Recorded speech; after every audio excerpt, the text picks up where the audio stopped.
तेलंगाना और बिहार राज्यसभा चुनाव में कांग्रेस की नैया पार लगाएंगे ओवैसी। बिहार तेलंगाना में ओवैसी बनेंगे किंग मेकर। बिहार की 5वीं सीट पर सस्पेंस, ओवैसी के रुख पर टिकी है सबकी नजर। ओवैसी के 5 विधायक तय करेंगे बिहार का सियासी गणित। केसीआर की एंट्री से तेलंगाना में बदला खेल, कांग्रेस की बड़ी टेंशन। एआईएमआईएम के बिना अधूरा बहुमत, दोनों राज्यों में बढ़ी सियासी बेचैनी।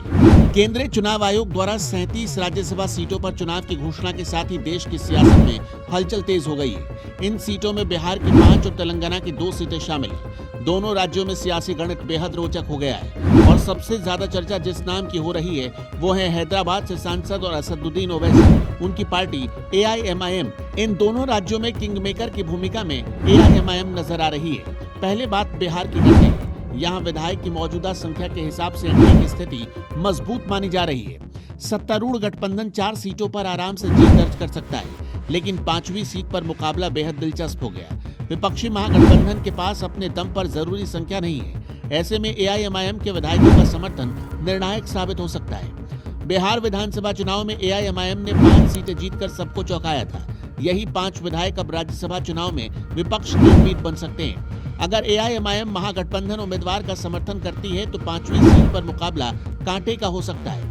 चर्चा ये भी है कि आरजेडी की ओर से दिवंगत नेता मोहम्मद शहाबुद्दीन की पत्नी हिना शहाब को उम्मीदवार बनाया जा सकता है।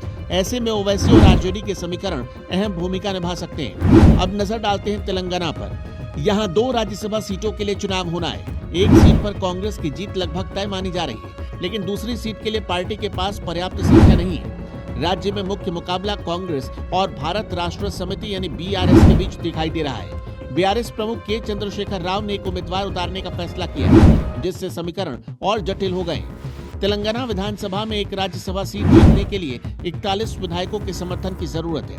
कांग्रेस के पास 66 विधायक हैं, लेकिन दूसरी सीट के लिए अतिरिक्त समर्थन आवश्यक होगा। बीआरएस के पास आधिकारिक रूप से 37 विधायक हैं। हालांकि कुछ विधायकों के पाला बदलने की खबरों ने स्थिति को असमंजस में डाल दिया है। बीजेपी के पास सीमित संख्या है, जबकि एआईएमआईएम के पास 7 विधायक हैं। ऐसे में ओवैसी की पार्टी का रुख निर्णायक हो सकता है। राजनीतिक विश्लेषकों का मानना है कि तेलंगाना में एआईएमआईएम का झुकाव कांग्रेस की ओर हो सकता है। ओवैसी और मुख्यमंत्री रेवंत रेड्डी के बीच अपेक्षाकृत सौहार्दपूर्ण संबंध बताए जाते हैं। हाल के उपचुनाव में एआईएमआईएम ने कांग्रेस उम्मीदवार का समर्थन भी किया था, जिससे ये संकेत मिलता है कि राज्यसभा चुनाव में भी दोनों के बीच साझेदारी हो सकती है। दोनों राज्यों में स्थिति स्पष्ट है। बिना एआईएमआईएम के समर्थन के विपक्ष के लिए राह आसान नहीं है। बिहार में 5वीं सीट और तेलंगाना में दूसरी सीट का भविष्य काफी हद तक ओवैसी की रणनीति पर निर्भर करेगा।